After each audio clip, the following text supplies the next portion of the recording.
So, what are we doing? As I remember, 18th October, as I some types of ecosystems. So, if you remember, I last class of ecosystems, I energy flow, that is energy cycle. That energy ecological pyramid. Okay, a part of the geochemical cycle, the nutrient cycle is a part of the gaseous cycle, sedimentary cycle. So, it can be ecosystems of part of the types of ecosystem, A part of something. Yes, when you talk about ecosystem, it can be sized as ecosystem of given data, organism, organism, functional, joint relations. And terrestrial system. So, terrestrial ecosystem is our terrestrial ecosystem we call them biomes. ठीक है, इतना समझ में आया आप लोगों को? Biomes मतलब क्या है? ये भी आ सकता है what is other name of terrestrial ecosystem. Okay, so these are biomes. अभी देखिए, terrestrial part of the biosphere is divisible into enormous regions called biomes. And this और एक चीज यहाँ पे याद रखिए कि दो बायोम्स कभी सेम नहीं होता है. ठीक है, ये इस तरह का कभी भी स्टेटमेंट टाइप का क्वेश्चन आ जाता है, no biomes, two biomes are alike, मतलब कुछ ना कुछ उनमें क्या होगा, डिफरेंस रहता ही है. ये अभी देखिए कैसे डिफरेंस आएगा बाय क्लाइमेट. पहली बात है कि जो आपके बायोम्स रहते हैं या टेरेस्ट्रियल इकोसिस्टम्स रहते हैं, जैसे ए और बी दो इकोसिस्टम है, ए का और बी का क्लाइमेट तो डिफरेंट होगा ना, तो उसके हिसाब से ए जो है ये इकोसिस्टम का क्या होगा, जो ऑर्गेनिजम्स वहाँ पे रहता है पेड़ पौधे वो भी अलग होंगे as per the climate. Vegetation, element and soil type भी इंपॉर्टेंट है. क्लाइमेट के साथ और एक फैक्टर क्या है जिसकी वजह से दो इकोसिस्टम्स अलग होते हैं. तो पहला क्लाइमेट था, दूसरा soil. These are important factors. Okay, अभी देखिए, climate determines the boundaries of a biome and abundance of plants and animals found in each of them. So climate he determine करेगा कि biome कैसा होगा. अब देखिए हम biomes का टाइप देखेंगे. biomes में भी कुछ सब टाइप्स है. So terrestrial ecosystems को ही biome बोलते हैं और biome के भी सब टाइप्स है, याद रखिए. ठीक है, और biomes का सब टाइप किस लिए आता है? Because no two biomes or no two terrestrial ecosystems are alike. Why? अगर पूछेगा तो वो रीजन क्या है? एक तो क्लाइमेट है, दूसरा सॉइल है. राइट, अभी हम देखते हैं what are the different types of biomes और टेरेस्ट्रियल इकोसिस्टम. पहला क्या है जो आपके टुंड्रा रीजन में मिलता है. ठीक है, so you can say this are arctic and alpine tundra biomes हम बोल सकते हैं. ठीक है, और इस जगह में आप देखोगे कि यहाँ पे क्या होता है, वेजिटेशन लाइफ बहुत कम होता है, almost nil. If you go to the North Pole, आपने देखा होगा नॉर्थ पोल में कोई भी पेड़ पौधे नहीं होते. राइट, सो उस टाइप ऑफ टेरेस्ट्रियल इकोसिस्टम को हम क्या बोलते हैं? This is known as tundra ecosystem. दूसरा क्या है? फॉरेस्ट. फॉरेस्ट में अगर देखेंगे आपको ना, depending on the type of forest क्या होगा, there are different types of forest biomes. So terrestrial biomes का ही पार्ट होता है. अगर आपने कहीं पे फॉरेस्ट इकोसिस्टम देखा ना, वो वर्ड याद रखिए is related to terrestrial ecosystem. इसका ही एक पार्ट है. जैसे टुंड्रा इकोसिस्टम है, फॉरेस्ट इकोसिस्टम होता है. ठीक है, and under the forest ecosystem आपके पास क्या क्या है? वी हैव टाइगा और बोरियल बायोम्स, फिर टेम्परेट और डेसिडियस बायोम्स. ये कुछ नाम से आप याद रखना कोई इंपॉर्टेंट नहीं है, जस्ट थोड़ा आइडिया रखिए. टेम्परेट रीजन में जो होगा दैट इज टेम्परेट, और देखिए टेम्परेट में दो है यहाँ पे. राइट, टेम्परेट डेसिडियस है और दूसरा क्या है? टेम्परेट रेन फॉरेस्ट वाला है. ठीक है, so two biomes. So temperate deciduous biome के बारे में हम लोग जब क्लाइमेट में पढ़ेंगे ना, क्लाइमेटोलॉजी, उसमें हम देखेंगे there are different types of climates. जैसे एक पर्टिकुलर क्लाइमेट है which is known as British climate. ठीक है, हम पूरे वर्ल्ड मैप लेंगे वहाँ पे मैं क्या करूँगा, जैसे आपने देखा होगा जिस लोगों में भी है ये बुक में, उन्होंने क्या किया, पूरे जो वर्ल्ड मैप का एटलस है उसको लिया और पूरे क्लाइमेट्स को कुछ डिविजन्स में, ठीक है, 12 डिविजन्स में उन्होंने डिवाइड किया है 2/3 करके. ठीक है, उसमें हम देखेंगे ब्रिटिश टाइप क्लाइमेट क्या होता है. सो याद रहेगा फॉरेस्ट में क्या है, एक तो टाइगा है, दूसरा क्या है? टेम्परेट है. टाइगा जो फॉरेस्ट टाइप है, ये सारे फॉरेस्ट टाइप हम उसमें कवर करेंगे, वेजिटेशन जब कवर करेंगे ना. So this is related to geography. हम एनवायरमेंट पर इससे मैंने बोला ना, ज्योग्राफी एनवायरमेंट का रिलेटेड हुआ है. देखिए आप एग्जाम्पल यहाँ पे देख सकते हैं. फॉरेस्ट का जो टाइप्स है इकोसिस्टम का, जैसे टाइगा और बोरियल, ये क्या है? These are you can also call as evergreen coniferous forest. और दूसरा जो टाइप है टेम्परेट का भी दो सब टाइप है. एक है क्या? डेसिडुअस. एक दूसरा क्या है? Rain forest. ठीक है, अभी देखिए यहाँ पे एक लाइन मैंने लिखा है pot zones. So pot zones क्या होता है? छोटी छोटी टर्म्स आ जाते हैं. Pot zone, right, pot zone, right. So pot zone क्या होता है? These are typical soils. Right, एक टाइप ऑफ सॉइल होता है जो सिर्फ कॉनिफरस बायोम्स या बोरियल बायोम्स में आपको मिलता है. सो याद रखिए, बोरियल मन अकेला नाम है. बोरियल मन की अपना जो एक लाइन खाली, ठीक है। फिर हम देखेंगे, अभी हमने क्या देखा, पहले फिर बताता हूँ टाइगर टाइप, फिर टेम्परेट टाइप। टेम्परेट टाइप पे भी दो है, डेसिडुअस और एक क्या है रेन फॉरेस्ट, राइट। फिर हम आइडिया धीरे धीरे नीचे टॉपिक्स की तरफ आ रहे हैं। तो पहले क्या आएगा, टेम्परेट के बाद क्या आता है, सब ट्रॉपिकल आता है। सो सब ट्रॉपिकल में क्या आएगा आपका, वी हैव लाइक सब ट्रॉपिकल डेसिडुअस बायोम्स बोलते हैं इनको। वो यूजुअली कहाँ मिलता है, जो आपकी चाइना टाइप क्लाइमेट है या साउथ ईस्टर्न जो यूएसए है उस टाइप में मिलता है। फिर धीरे धीरे और ट्रॉपिकल के बाद सब ट्रॉपिकल के बाद टेम्परेट, राइट। फिर क्या आएगा, ट्रॉपिकल आएगा। सो टेम्परेट में क्या है, टेम्परेट में सिर्फ डेसिडुअस मिलता है, टेम्परेट एवरग्रीन नहीं है, ठीक है। ट्रॉपिकल में देखो तो अच्छा, और एक चीज़, टेम्परेट डेसिडुअस बायोम्स को क्या बोलते हैं, मेडिटेरेनियन टाइप भी बोलते हैं। मतलब देखो, मैंने पहले आप लोग को बोला था कि द वेजिटेशन और the ecosystem depends on the type of climate. तो यहाँ पे देखिए, ये जो बोरियल और टाइगर टाइप ऑफ वेजिटेशन है, ठीक है, ये जो फॉरेस्ट टाइप है वो कहाँ पे मिलता है, इन दिस टेम्परेट बेल्ट, ठीक है। सो और यहाँ पे अगर देखोगे, sorry not temperate belt, this is what you can से सब आर्कटिक बेल्ट, ठीक है। ये आर्कटिक है, आर्कटिक के नीचे क्या होगा, सब आर्कटिक। फिर क्या आएगा, टेम्परेट, फिर सब टेम्परेट, फिर क्या आएगा, सब ट्रॉपिकल, ट्रॉपिकल सब ट्रॉपिकल, ऐसे होता है, ठीक है। सो ये मतलब आपके जो क्लाइमेट के टाइप है ना, उसके ऊपर डिपेंड करता है। इधर क्लाइमेट इज वन सब आर्कटिक टाइप और सब अल्पाइन बोल सकते हो, देन इट इज टाइगा और बोरियल। अगर टेम्परेट टाइप क्लाइमेट है तो उसमें डेसिडुअस या रेन फॉरेस्ट होगा। अगर आपका सब ट्रॉपिकल टाइप क्लाइमेट है, या जिसको हम क्या बोलते हैं, we also call them China type climate. China type climate हम लोग पढ़ेंगे, एक बोलिए ना, हम लोग वो क्लाइमेट के टाइप पढ़ेंगे ना, 12 टाइप्स जो है, इसी लोग में भी आप देख सकते हो, वो बुक में अच्छी तरह से उन्होंने दिया, पूरे वर्ल्ड को उन्होंने आपस में डिवाइड कर दिया। ये वाले पार्ट सहारा है, ये चाइना टाइप क्लाइमेट है, ब्रिटिश टाइप क्लाइमेट है, वेस्टर्न मार्जिन है, ठीक है। हर टाइप ऑफ क्लाइमेट हम लोग पढ़ लेंगे, मानसून भी पढ़ेंगे इंडिया का। फिर अब देखो, मेडिटेरेनियन रीजन में जो आपको वेजिटेशन मिलेगा, that is what temperate deciduous बोलते हैं इसको, टेम्परेट डेसिडुअस बायोम्स। अगर आप मानसून टाइप क्लाइमेट जो इंडिया में मिलता है यूजुअली, वो क्या है, we are in the tropical deciduous. अब असम में भी देखो, यहाँ पे ट्रॉपिकल क्या मिलता है, एवरग्रीन भी मिलता है, ट्रॉपिकल डेसिडुअस भी मिलता है। अच्छा, आप लोग को डिफरेंस पता है एवरग्रीन और डेसिडुअस का, इसका एवरग्रीन ट्री वो होता है जिसमें जो पत्ते लगे होते हैं ना, वो कभी शेप नहीं होता है, झड़ता नहीं है, राइट। तो डेसिडुअस में क्या होता है, एज पर द सीजन वो लोग झड़ते हैं, नया पत्ते आते हैं।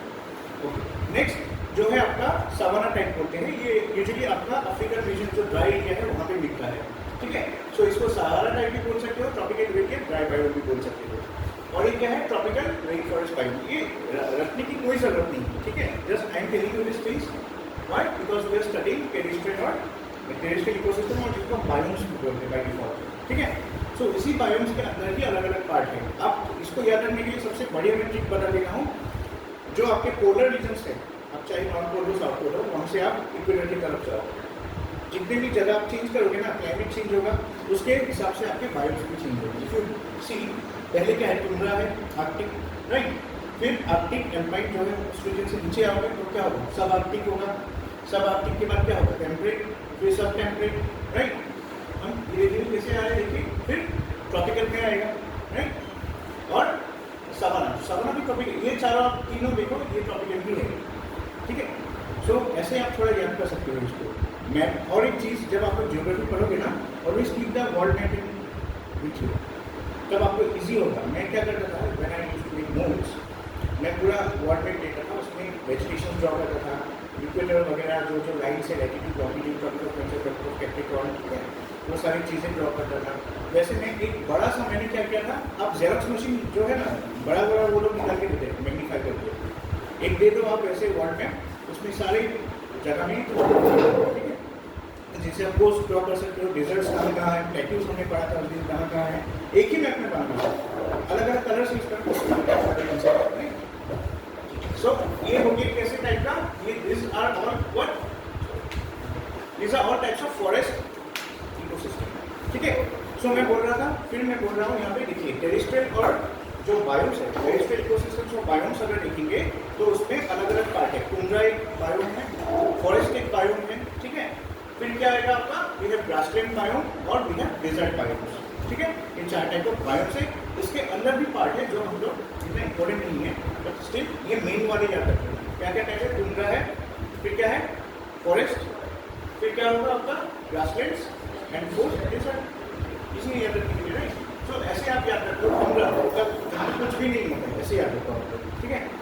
टुंड्रा, फॉरेस्ट जिसमें सब कुछ होता है, ठीक है। फिर ग्रासलैंड्स जिसमें क्या होगा, आपके होगा सब कुछ लेकिन वेजिटेशन अलग है। ग्रासलैंड में टॉलरेट रहेगा, ग्रासेस या कोई भी श्रब्स वगैरह बड़े बड़े होते हैं, वहाँ पे ग्रासलैंड्स में ट्री कम होता है, ठीक है। फॉरेस्ट में क्या होता है, उल्टा, ट्री ज़्यादा होता है, ग्रासेस कम होते हैं। एंड फोर्थ टाइप क्या है, जिसमें कुछ भी नहीं होता है। एक्सट्रीम्स में देखो आप, आर्कटिक वाला जो है, यहाँ पे टुंड्रा वाला जो रीजन है वो एक्सट्रीम है, एकदम ठंडा है, इसमें कुछ नहीं होगा। और अगर लास्ट वाला देखोगे आप लोग, डेजर्ट, इसमें भी कुछ नहीं होता है, राइट। ग्रासलैंड्स में दो टाइप ऑफ ग्रासलैंड्स हैं, हम लोग डिटेल्स में पढ़ेंगे, ठीक है। ज्योग्राफी में पढ़ेंगे हम लोग, बहुत सारी चीज़ें हम लोग ज्योग्राफी में लेके जा रहे हैं यहाँ से। This is just introduction. हम लोग टेम्परेट और ट्रॉपिकल जो दो टाइप ऑफ ग्रासलैंड्स है वो पढ़ेंगे। वर्ल्ड में कहाँ कहाँ किस किस जगह मिलता है, we will see with the help of math. So steppe बोलते हैं इसको, ठीक है। टेम्परेट ग्रासलैंड्स को स्टेपी भी बोलते हैं, और ट्रॉपिकल वेट जो ग्रासलैंड है, या आप ड्राई वाइड बोल सकते हैं, उसको सावाना ग्रासलैंड्स बोलते हैं, ठीक है। सो मेनली दो टाइप ऑफ ग्रासलैंड्स होते हैं, एक टेम्परेट या क्या होता है स्टेपी ग्रासलैंड्स, और दूसरा क्या है ट्रॉपिकल वेट या ड्राई ग्रासलैंड्स भी बोल सकते हो, और सावाना ग्रासलैंड्स भी बोल सकते हो, टू मेन टाइप्स। डेजर्ट में अगर देखेंगे हम लोग, tropical and mid latitude desert biomes है, ठीक है। अभी आप देखिए डेजर्ट जो होता है ना, if you see from tropics point of view, तो क्या होता है, deserts are usually found in the but near the tropic के हिसाब से अगर देखोगे तो कहाँ मिलता है, मिड लैटिट्यूड रीजन में मिलता है। और अगर डेजर्ट्स को आप लोग कॉन्टिनेंट के हिसाब से देखोगे तो हमेशा वेस्टर्न साइड में मिलता है। वो सारी चीज़ें हम लोग कहाँ पढ़ेंगे, I am giving the references here, ocean current में पढ़ेंगे, जो ओशनोलॉजी में अंदर आता है। I have already made the slides है, इसमें मैं कल ही हूँ, मैं वहाँ से लिंक कर रहा हूँ चीज़ों को, ठीक है। ओशन करंट्स, जो हॉट करंट, कोल्ड करंट है, फिर जितने भी ओशन करंट बेल्ट वगैरह है, हर चीज़ हम पढ़ेंगे, तो आपको पता चलेगा कि डेजर्ट्स क्यों मिड लैटिट्यूड या वेस्टर्न मतलब कॉन्टिनेंट के वेस्टर्न मार्जिन में मिलते हैं, वेस्टर्न साइड में मिलते हैं, ठीक है। अब देखो अपना जो थर्ड डेजर्ट है इंडिया का, राइट। फिर आप अगर सहारा डेजर्ट देखोगे, अफ्रीका में जितने नामिबिया डेजर्ट है, जितने भी पैटागोनिया, ठीक है, और साउथ अमेरिका में देखोगे, हर एक डेजर्ट क्या है, वेस्ट में आता है। कभी सुना है कोई डेजर्ट ईस्ट में नहीं होता है, मोस्ट नहीं होता है। ऑस्ट्रेलिया में भी देखोगे वेस्टर्न पार्ट में, नॉर्थ वेस्ट में, कभी साउथ ईस्ट में नहीं होता है डेजर्ट्स, राइट। कुछ रीजंस है, ओशन करंट्स में वो सब चीज़ें पढ़नी है, ठीक है। सो हमने क्या पढ़ा अभी, टेरेस्ट्रियल इकोसिस्टम से हमने शुरू किया था, we have dealt with ecosystem. So ecosystem हमने पहले ही देखा, इकोसिस्टम क्या होता है, जस्ट एक रिविजन करना पड़ा, रिविजन इसलिए कर रहा हूँ क्योंकि आप, ठीक है। तो इकोसिस्टम्स हमने देखा, इकोसिस्टम क्या होता है, एक फंक्शनल यूनिट होता है, जिसमें क्या होता है, हर एक लिंक का हर एक ऑर्गेनिज्म का एक दूसरे क्या होता है, लिंकेज होता है, ठीक है। जैसे आप उसके बिना नहीं रह सकते हैं, because you are dependent, right. और डिपेंडेंट कैसे होगा, डिपेंडेंसी कैसे आता है, वो हमने पढ़ा था साइकिल के हिसाब से, ठीक है। जब हमने एनर्जी फ्लो के बारे में पढ़ा तब हमने इकोलॉजिकल पिरामिड्स देखा था, और जब हम न्यूट्रिएंट फ्लो के बारे में पढ़ा तब हमने न्यूट्रिएंट साइकिल देखा, जिसको बायोलॉजिकल साइकिल्स भी बोलते हैं, राइट। वो चीज़ें हम लोग ने पढ़ा, that was the basics of ecosystem. अभी इकोसिस्टम का क्या हम देख रहे हैं, टाइप्स देख रहे हैं। टाइप्स में क्या मैं देखोगे, मेन टाइप में बता देता हूँ पहले ही। एक है बायोम्स, जिसको टेरेस्ट्रियल इकोसिस्टम को ही बायोम बोलते हैं। दूसरा क्या है, एक्वेटिक इकोसिस्टम से। तीसरा है आपका वेटलैंड इकोसिस्टम, ठीक है। देन फोर्थ है आपका एस्टुअराइज, ठीक है। और यहाँ पे मैं और एक चीज़ आपको इम्पोर्टेंट है, ये चीज़ जानना कि लगून तो हमने देखा था जियोग्राफी में थोड़ा, राइट। जब हमने मैराइन फॉर्म लैंडफॉर्म्स पढ़ा था उसमें लगून देखा था, राइट। सो लगून और एस्टुअरी के बीच कुछ डिफरेंसेस होते हैं, हो सकता है कि आप पूछ लेंगे क्वेश्चन, ठीक है। फिर और एक लास्ट हम चीज़ पढ़ेंगे, दैट इज मैंग्रोव्स। ये भी मैंग्रोव इकोसिस्टम भी बोल सकते हैं उसको, ठीक है। So there are 5 main types of ecosystem. फिर से बोलो क्या क्या था, टेरेस्ट्रियल था, टेरेस्ट्रियल इकोसिस्टम, और क्या बोलते हैं उसको, बायोम बोलते हैं। देन एक्वेटिक इकोसिस्टम था, फिर वेटलैंड इकोसिस्टम, फिर एस्टुअराइज, फिर मैंग्रोव, राइट। आज का एजेंडा वही हम लोग वही कंप्लीट कर रहे हैं। तो पहले हमने शुरू किया with terrestrial ecosystem. Terrestrial ecosystem में हमने क्या देखा, we have seen different types. Terrestrial ecosystem के अंदर भी अलग अलग पार्ट है, ठीक है। जैसे आप देखो टुंड्रा है, फॉरेस्ट है, ग्रासलैंड्स है एंड डेजर्ट्स है, ठीक है। इतना आप याद रखो, उसके अंदर भी है सब टाइप्स का याद रखने की जरूरत नहीं है। अभी हम आते हैं next aquatic systems. Aquatic ecosystems नाम से पता चलता है, refer to the plants and animal communities that are occurring in the water bodies. कोई वाटर बॉडी के अंदर अगर है, aquatic ecosystems can be classified into 2 subgroups, right. Obviously पानी कितने टाइप के होते हैं, वही होता है, एक क्या होता है, मीठा होता है, खारा होता है, salty and like saline water and fresh water. तो फ्रेश वाटर इकोसिस्टम से एक होता है, एग्जांपल्स आप बोल सकते हो जैसे रिवर्स है, लेक्स है, पोन्ड्स है, मेराइन इकोसिस्टम जो है आपका दिस इज खारा वाला, ठीक है, सराइन इकोसिस्टम भी बोल सकते हो, जैसे ओशन से इसमें इज मेन इकोसिस्टम, ठीक है। अच्छा, अभी इकोसिस्टम्स को हम क्लासिफाई कर सकते हैं, हमने बोला था दो टाइप में, राइट। पहला वाला फ्रेश वाटर है, तो फ्रेश वाटर को हम पहले पढ़ लेते हैं। कैसे पढ़े हम लोग समझ में आ रहे हैं ना। हमने क्या शुरू किया, एक्वेटिक इकोसिस्टम्स, उसके अंदर क्या क्या पार्ट है, इसमें ये वाला पार्ट इंपॉर्टेंट है, देखो, ठीक है। क्यों इंपॉर्टेंट है आपको पता चलेगा, कुछ ऐसे ऐसे वर्ड्स मिलेंगे एग्जाम में पूछता है, लैंडिक लॉटिक क्या है, ठीक है, इसलिए इंपॉर्टेंट है ये पार्ट। फ्रेश वाटर इकोसिस्टम क्या होता है, देखो, water on land which is continuously cycling and has low salt content. अगर आपको पूछा what is fresh water, simply आप एक डेफिनेशन दे सकते हो, if the salt content of water is less than 5 ppm, ठीक है, ppm भी बोल सकते हैं, पार्ट्स पर ट्रिलियन, राइट, या पार्ट्स पर मिलियन, ppm मतलब पार्ट्स पर मिलियन होता है। So if the salt content is less than 5 ppm, that is scientific definition. देखिए मार्क्स कैसे मिलता है, ऐसे ही मिलता है। आपको अगर बोल दिया क्वेश्चन में, जैसे 2-5 लोगों ने आप लोगों ने लिखा एक आंसर कि what is fresh water ecosystem, what is fresh water, simply किसी ने पूछा, आप बोलोगे fresh water is that water जहाँ पे क्या होता है, हर चीज पानी सॉल्ट नहीं होता है या सॉल्ट नहीं होता है, ऐसे बोल दिया। But if you say the water where the concentration of salt is less than 5 ppt, it's called fresh water, direct समझ में आया, because you are very clear, आपको पता है this is concept, this is power knowledge, समझ में आया। कोई जनरल डेफिनेशन देगा, आपको कोई साइंटिफिक डेफिनेशन देगा, चलो इतना है, समझ में आ रहा है ना, दैट गिव्स द मार्क्स। अच्छा, अभी फ्रेश वाटर इकोसिस्टम भी अगर देखोगे आप, उसमें भी दो टाइप है, ठीक है, एक है स्टैटिक और स्टिल वाटर बोलते हैं, दैट इज लैंटिक भी बोलते हैं इसको, ठीक है। लैंटिक इकोसिस्टम क्या होता है, जहाँ पे पानी क्या होता है, स्टिल होता है, फ्लो नहीं होता है, जैसे आप बोल सकते हो लेक्स और पोन्स, बॉक्स, स्वैम्स, थोड़ी थोड़ी जगह जो होता है उसमें क्या होता है। लेक्स में भी आप देखोगे, जैसे ग्रेट लेक्स हमने पढ़ा था, लेक्स वाले पार्ट में जोग्राफी में, तो वो सारे क्या वाटर बॉडीज कोई कनेक्शन नहीं है उनका, राइट, वो अकेले रहते हैं, जमा होते रहते हैं, right, there is no running water, मैंने वहाँ पे पानी आएगा रनिंग होके, लेकिन वहाँ से वहाँ जो पानी रहेगा ना वो वही रहेगा। पोन में देखा है ना आपने, देन रनिंग वाटर वाला इकोसिस्टम को क्या बोलते हैं, लॉटिक इकोसिस्टम। जैसे आप स्प्रिंग्स, माउंटेन ब्रूक्स, स्ट्रीम्स जितने भी होते हैं आपके, राइट, रिवर्स, ये स्प्रिंग सारी चीज़ें क्या है, this are all running water. So lentic मतलब क्या होता है, स्टिल, लॉटिक मतलब होता है रनिंग, ठीक है। अब ऐसे याद कर सकते हो, मैं तो ऐसे कुछ ना कुछ ट्रिक बना लेता हूँ। लॉटिक मतलब जैसे हम लोग नहाने जाते हैं कहीं नदी में, तो लोटा लेके नहाते हैं ना, तो लोटा मतलब रनिंग वाटर, इसलिए तो लोटा लेके जाओगे ना, ऐसे आप कुछ स्टोरी बना लो दिमाग में। लैंटिक मतलब क्या है, स्टिल, लॉटिक मतलब जो लोटा लेके आप गए हो, पानी आ रहा है, लोटे में भर गया, नहा लिया, राइट, ऐसे याद कर लो, ठीक है। अच्छा, अभी दूसरा वाला फर्स्ट टाइम हमने देखा था फ्रेश वाटर, दूसरा क्या, मैराइन टाइप इकोसिस्टम। सो मैराइन इकोसिस्टम में क्या होता है, अभी सॉल्ट वाटर का देखो, यहाँ पे इंपॉर्टेंट है, लेकिन डेफिनेशन देखो, 35 ppt या उसके अबव वाटर होगा, 5 ppt से बिलो होगा तो वो फ्रेश होगा, 35 ppt से ऊपर होगा तो वो मैराइन होगा, या क्या बोल सकते हो आप उसको, सैलाइन भी बोल सकते हो, सैलाइन इकोसिस्टम, ठीक है, समझ में आया, बहुत ईजी है।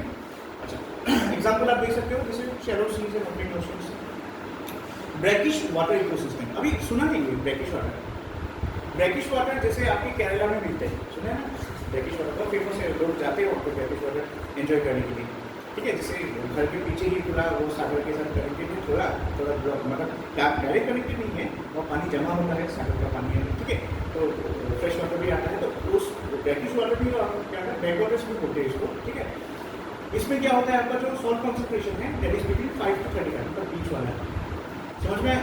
अगर आप देखो यहाँ पे, अगर मैराइन में अगर देखो, फ्रेश वाटर में देखोगे तो ये 5 ppt से लेस होगा, ब्रैकिश देखोगे तो 5 to 35 होगा, 35 से ज़्यादा हुआ, 35 और 35 से ज़्यादा हुआ, then it is marine ecosystem, समझ में है, ये बीच में आता है ब्रैकिश वाटर, ठीक है।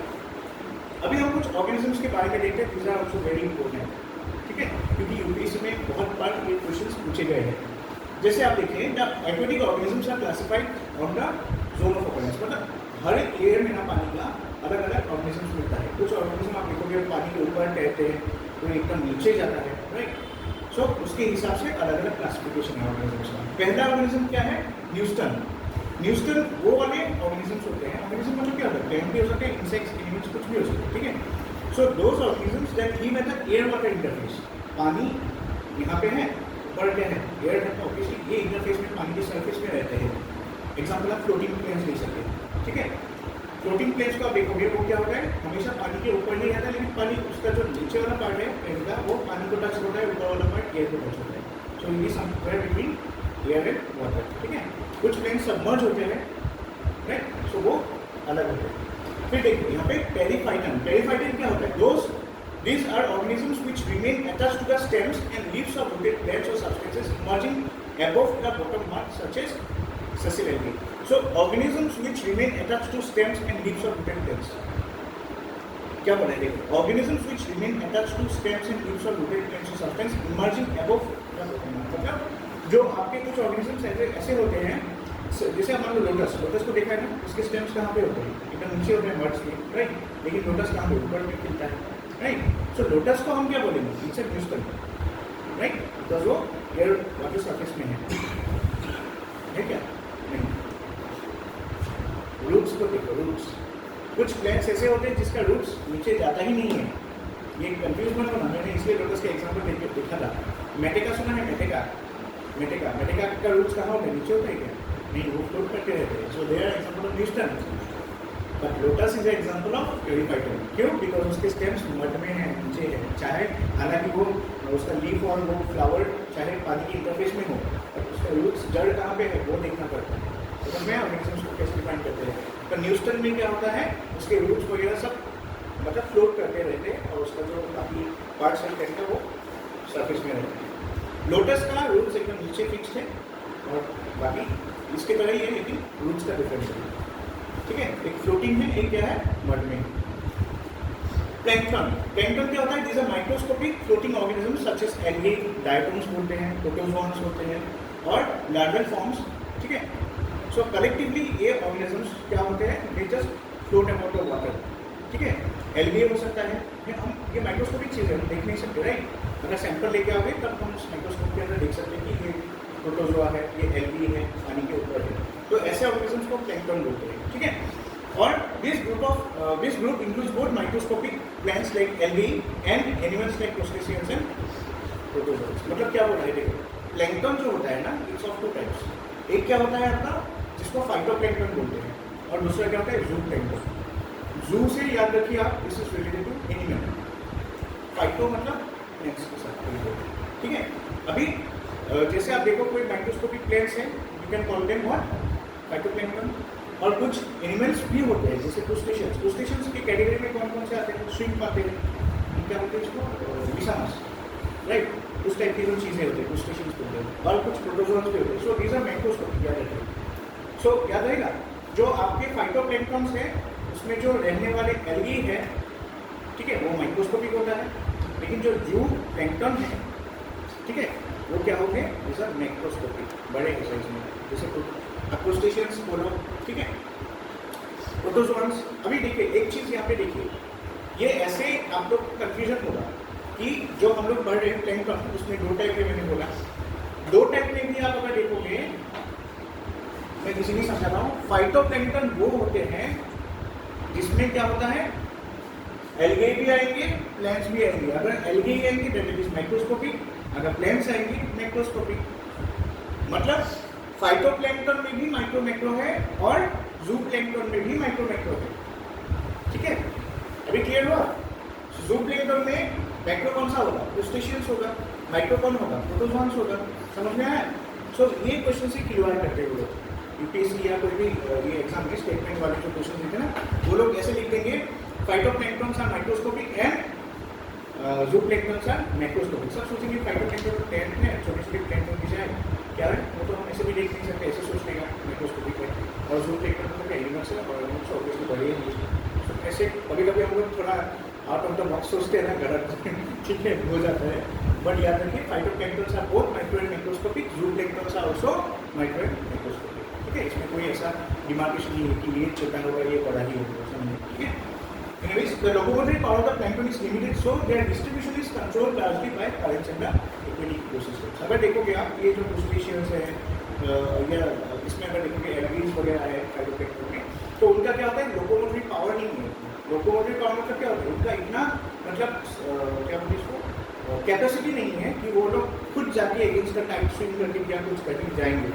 वो लोग हमेशा टाइड्स के ऊपर डिपेंड करते हैं, जो टाइट या वेव जो भी रहेगा हवा की वजह से, ठीक है, उसके साथ वो झूलते झूलते फिरते हैं हवा के साथ। पानी जहाँ पे नहीं जाएगा वो लोग भी वैसे ही चले जाते हैं, ठीक है। इन घंटे लोकोमोटरी पावर। फिर दूसरा टाइप क्या है, फोर्थ टाइप है नेक्टर्न। नेक्टर्न क्या होता है, this groups include the powerful swimmers. अभी हमने एक चीज याद रखी आप, प्लैंक्टन्स जो होते हैं ना, planktons don't have locomotory abilities, right. इससे भी वो लोग स्टेटमेंट लिख सकते हैं, प्लैंक्टन्स हैव लोकोमोटरी एबिलिटीज। आप सोचेंगे क्रूस्टेशियंस है, तो मैंने बोला था हाँ जो प्लैंक्टन है क्रूस्टेशियन है, क्रूस्टेशियन तो ऑब्वियसली स्विम कर सकता है, but not in the type.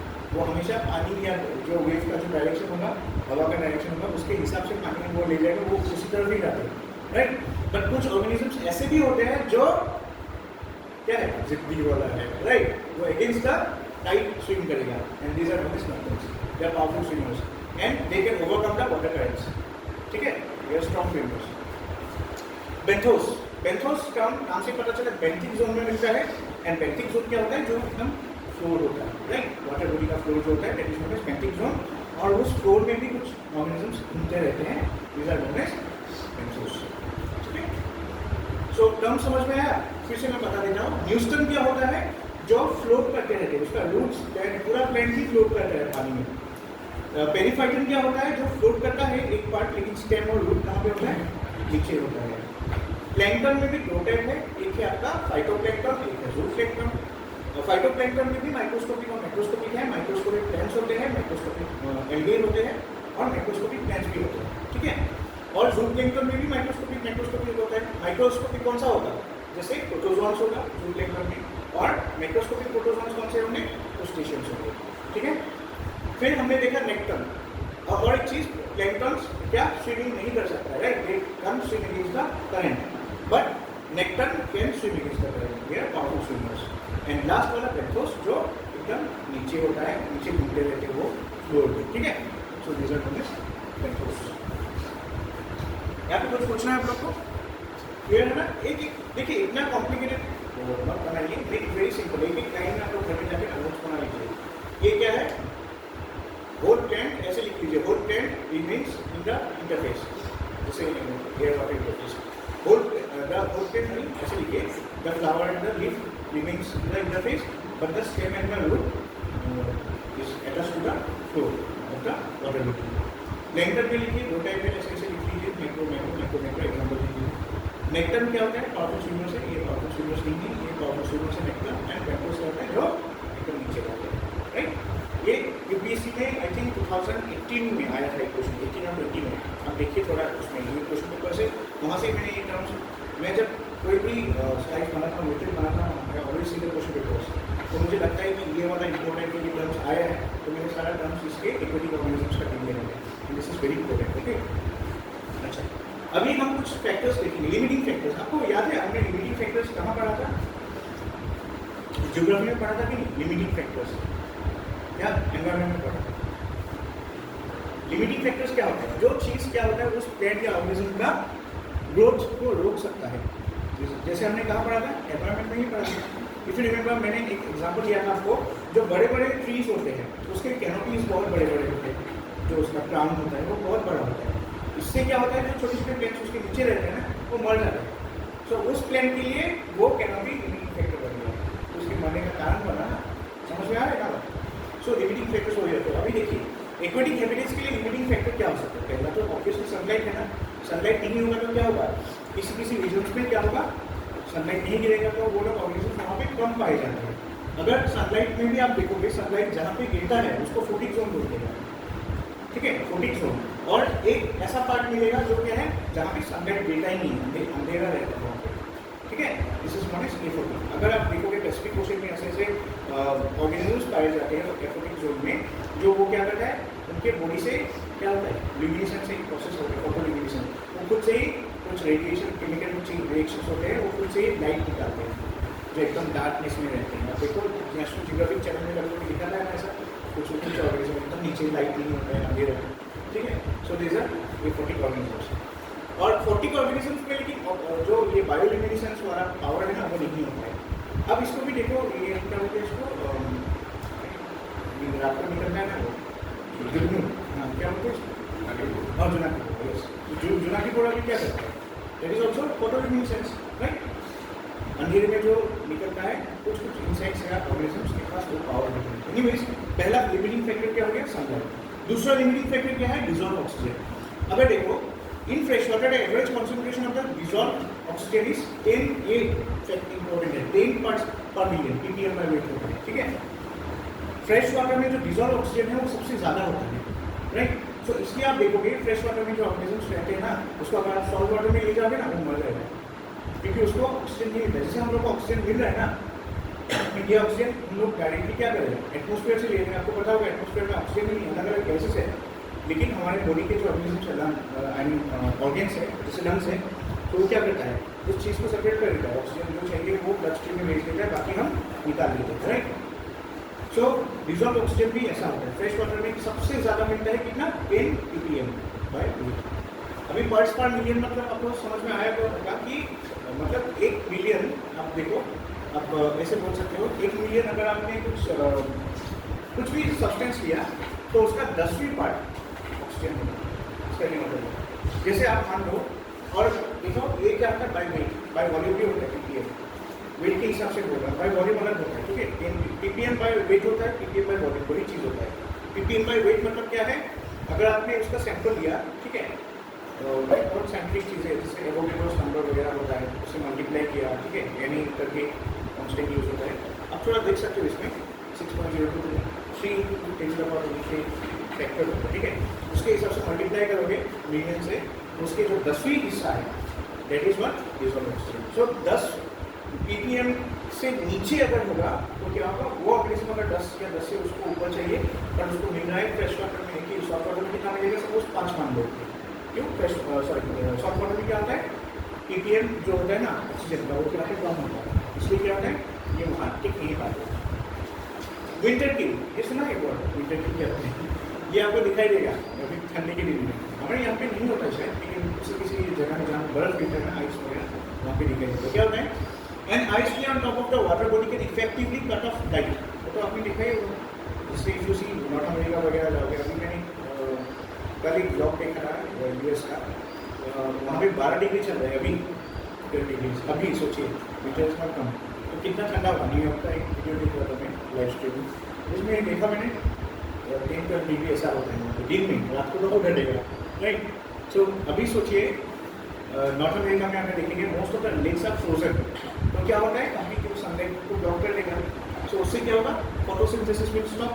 अगर सनलाइट नहीं आया तो क्या होगा? फोटोसिंथेसिस नहीं होगा। फोटोसिंथेसिस नहीं होने से क्या होगा? रेस्पिरेशन नहीं होगा, और रेस्पिरेशन नहीं हुआ तो क्या होगा? Right. So this condition is known as winter kill. इसके नाम देखो, विंटर किल मतलब ठंडी में मारा उसको, ठंडा मारा। नेक्स्ट क्या होता है? Temperature. The amount of dissolved oxygen retained in water is also influenced by temperature. मतलब क्या है? टेम्परेचर और ऑक्सीजन का जो डिसॉल्व ऑक्सीजन है ना, इनके बीच एक रिलेशन होता है। अगर आपका वाटर 1 है ना, तो आपका ऑक्सीजन डिसॉल्व ऑक्सीजन ज़्यादा होता है इस वाटर में, और अगर वाटर कोल्ड है तो ऑब्वियसली हमको क्या होगा? डिसॉल्व ऑक्सीजन कम होगा। दैट मीन्स अगर आपने किसी वजह से अभी देखो कोई अभी ठंडी आ रही है, राइट, तो डिसॉल्व ऑक्सीजन ऑब्वियसली वाटर कम होने की वजह से क्या होगा? उसका डिसॉल्व ऑक्सीजन भी कम हो जाएगा, टेम्परेचर गिरेगा, ठीक है। सो temperature is also a limiting factor for the organisms which live in water. तो हम लोग ये सारे एक्वेटिक फैक्टर्स के बारे में पढ़ रहे हैं। सो क्या क्या हो सकता है? सनलाइट हो सकता है, फिर डिसॉल्व ऑक्सीजन हो सकता है, फिर इंटरनल और टेम्परेचर, ठीक है। ये सारे ज्योग्राफी में आप पढ़ोगे, ये सारी चीज़ें ना, सैलिनिटी, टेम्परेचर, ये सब चीज़ें ओशनोलॉजी में है। ओके, सो यहाँ पे देखो एक मैंने नोट किया है, क्या लिखा है? Since water temperatures are less subjected to change, the aquatic organisms have narrow temperature tolerance limit, ठीक है। एक चीज़ लेकिन याद रखिए, वाटर का एक स्पेशलिटी है, उसको जितना टाइम लगता है गर्म होने में ना, गर्म हो गया, ठंडी होने में उतना टाइम लगता है। बट लैंड क्या होता है? गर्म हो गया,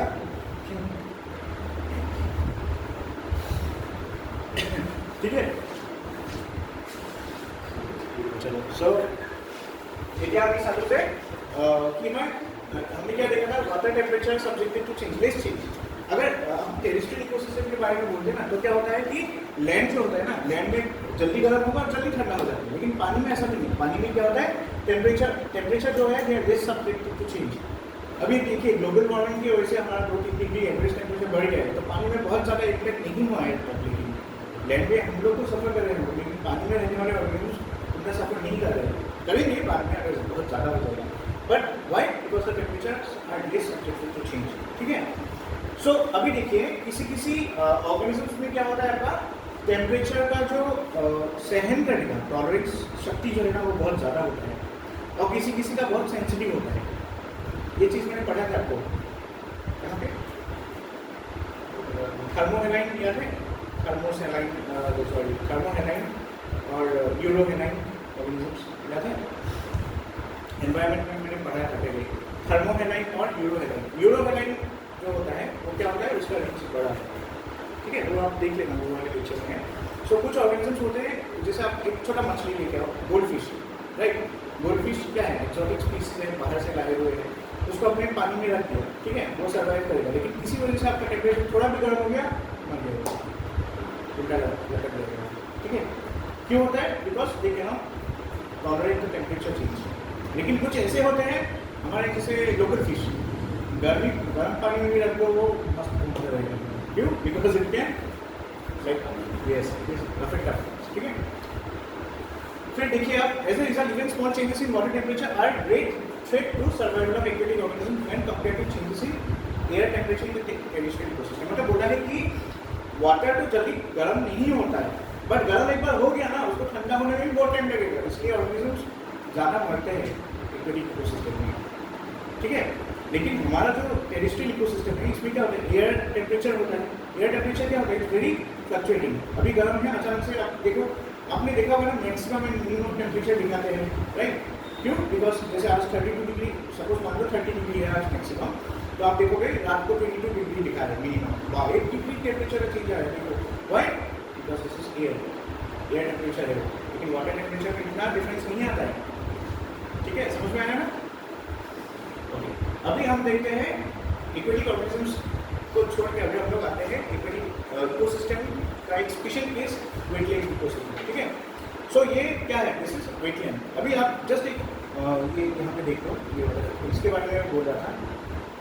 फोटिक जोन मतलब क्या होता है, जहाँ पे क्या हो रहा है, सनलाइट गिर रहा है, देयर इज लाइट, और एयरफोटिक मतलब क्या है, एयरफोटिक का जो एकदम लास्ट वाला पार्ट है ना, इसको एक वेंटिक जोन बोलते हैं, ठीक है, अंधेरा वाला। अगर हम ऐसे देखेंगे इसको तो क्या है, जो आपके मतलब जैसे ये मान लो, this is very, this water is very close to the ecosystem, so इस पार्ट को यहाँ से यहाँ तक जो है इसको क्या होगा, this is known as littoral zone, ठीक है। अगर बीच वाले पानी के कोई भी वाटर बॉडी के बीच वाले एरिया को देखो, बीच नोन एज पैलेजिक जोन, और जो आगे होगा वो लिटरल जोन। सो सबसे क्लोजेस्ट जो होगा ऑब्वियसली लिटरल जोन, और उसके सबसे क्लोजेस्ट जो होगा वो लिटरल जोन, और बीच वाला जो एरिया है दिस इज पैलेजिक जोन, ठीक है।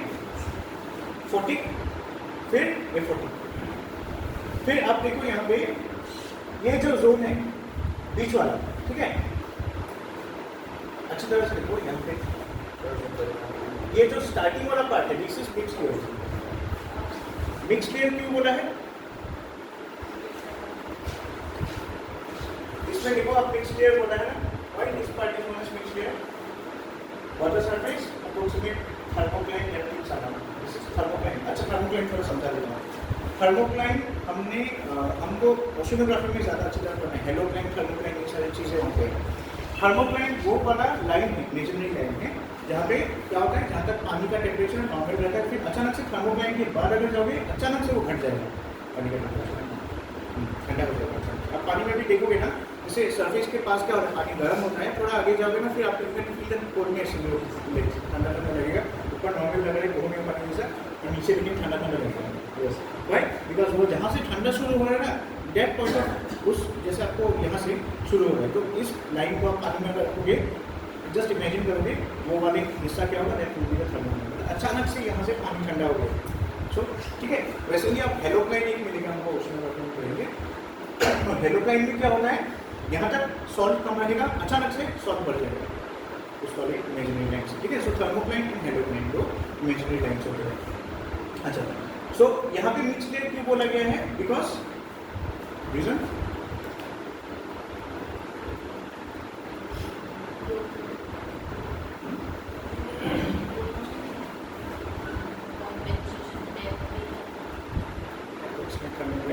compensation डेप्थ, ये लाइन जो है कंपेंसेशन डेप्थ, मतलब इस पार्ट में जो भी टाइम्स या ऑब्जेक्शन करेंगे वहाँ पे अगर वो फोटोसिंथेसिस कर रहे हैं तो फोटोसिंथेसिस और रेस्पिरेशन का रेट सेम होता है, ठीक है।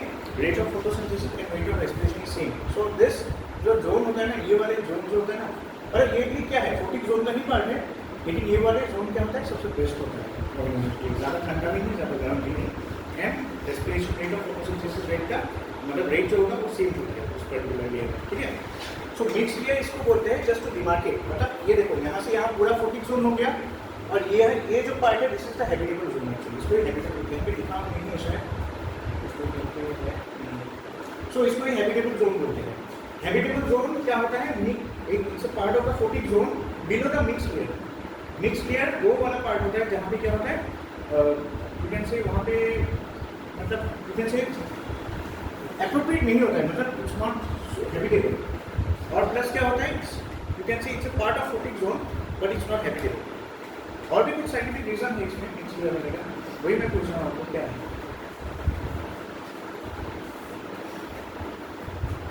यहाँ से अगर देखोगे, यहाँ से ये वाला लेयर जो है दिस इज नॉट इसका कंपेंसेशन लेयर और हैबिटेबल जोन, ठीक है। मिक्स लेयर क्यों बोलते हैं इसको, एक्चुअली क्वेश्चन हमने तो पूरा समझ लिया ना, mix layer is also a part of the photic zone, but why is the layer known as mix layer, कुछ तो होगा ना वहाँ पे।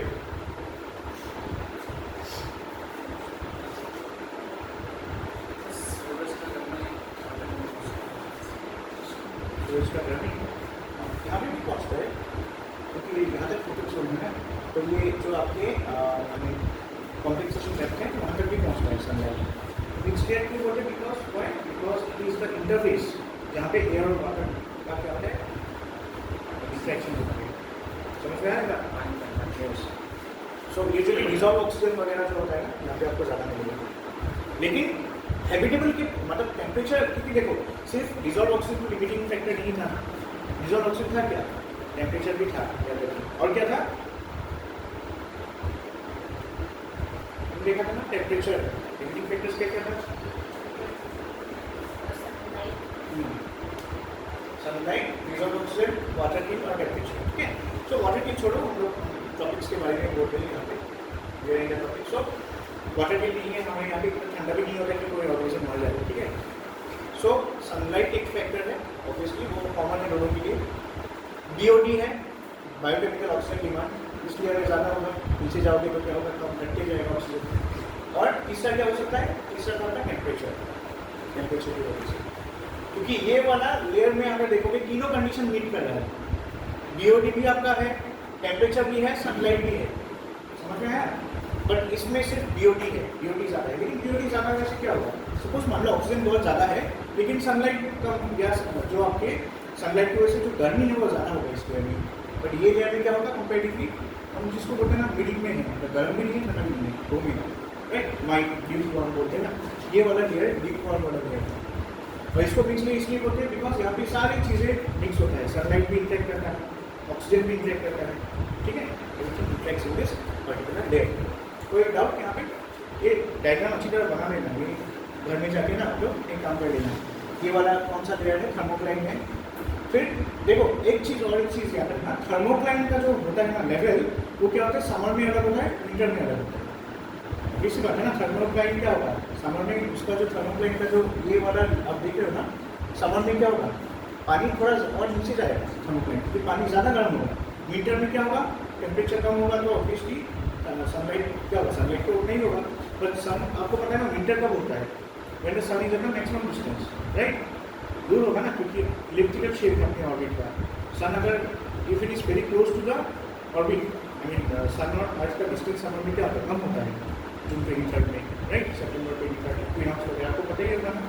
अच्छा, सो हम अगर देखेंगे जब विंटर होता है ना, विंटर होने के टाइम पे क्या होता है, अर्थ का डिस्टेंस और सन का डिस्टेंस ज़्यादा होता है, ठीक है। प्लस जो आपकी सनलाइट है वो जो पहले गिरता था डायरेक्टली इक्वेटर में, अभी वो कहाँ पे जाएगा, it goes to southern hemisphere, ठीक है।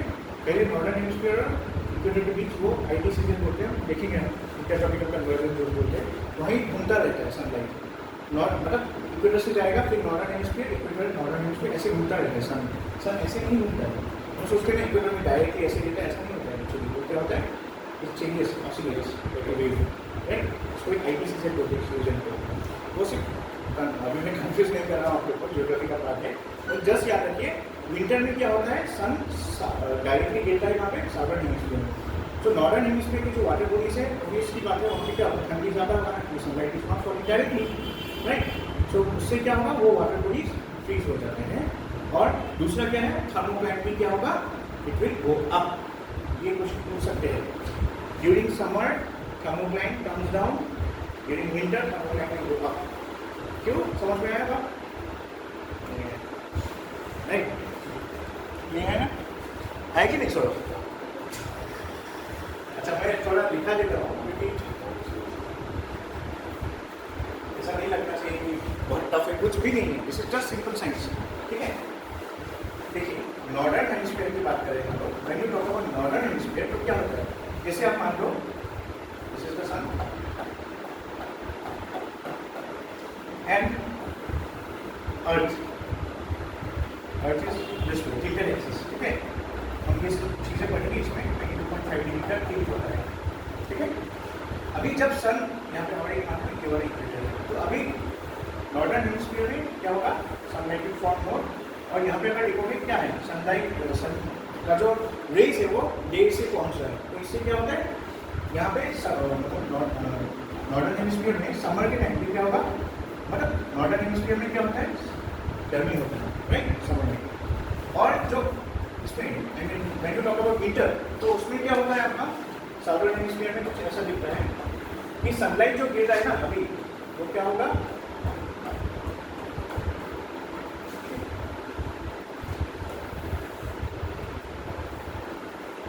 अभी सनलाइट कहाँ पे गिरेगा, यहाँ पे डायरेक्टली गिरेगा, ऐसे आप मान लो, समझ में आया बात? तो समझा लीजिए इस प्रॉब्लम ये इक्वेटर है, तो इक्वेटर और ऊपर वाला एरिया क्या होगा, यहाँ से यहाँ पे क्या होगा, इसको भी घूमते रहेगा, वही चल रहा है ना, तो यहाँ पे आ जाए। अभी यहाँ पे सनलाइट डायरेक्ट गिर रहा है, तो क्या होगा, यहाँ पे गर्मी होगा साउदर्न हेमिस्फीयर में, पूरी विंटर। तो अभी क्या हुआ, देखो अभी जब when we talk about this particular layer which is known as thermocline, northern hemisphere में गर्मी के दिन क्या होता है, देखो ये जैसे एक वाटर बॉडी है, यहाँ पे सपोज मान लीजिए ये वाटर लाइट जो है इस तरह थर्मोप्लान, ये थर्मोप्लान क्या होगा, नीचे जाएगा, व्हाई, बिकॉज पानी ज़्यादा गर्मी होगा ना, नीचे तक गर्मी होगा, सो ऑब्वियसली थर्मोप्लान का जो है ना लोकेशन चेंज होगा, वो यहाँ से यहाँ आ जाएगा, समझ में आया, पानी ज़्यादा डेप्थ तक गर्मी होगा ना। बट विंटर में क्या होगा यहाँ पे, क्योंकि द टेम्परेचर इज लेस, तो थर्मोप्लान अगर यहाँ था, मान लो गर्मी के दिन में इस पोजिशन में था, वो यहाँ से यहाँ आ गया, तो क्या होता है, थर्मोप्लान विल गो अप, ठीक है। सो यही मैं चीज़ समझाने को ट्राई कर रहा था कि जब गर्मी होता है then the thermocline goes down and when it is winter thermocline will go up, ठीक है। इसे टिपिकल क्वेश्चंस पूछते हैं, क्लियर, ठीक है।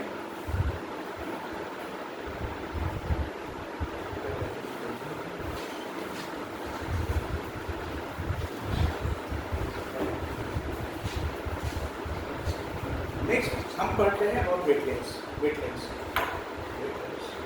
वेटलैंड्स हमने पहले थोड़ा पढ़ा था, इस रिमेंबर हमने असम ज्योग्राफी में लेक्स बिल्स थोड़ा देखा था, वेटलैंड्स का कुछ नाम देखा, ठीक है।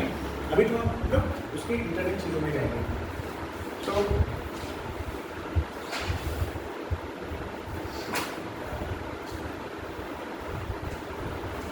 सर का थोड़ा देर होगा, 4:30 को आएंगे वो गवर्नेंस।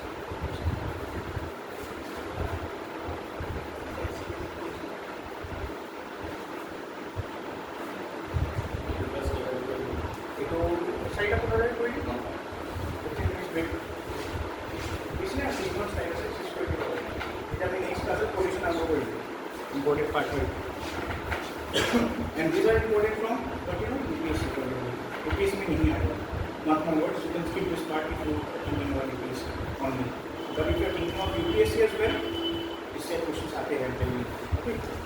अच्छा देखिए, so we will see the importance of wetlands की यूज जरूरी है। Wetlands are indispensable for the countless benefits of ecosystem services.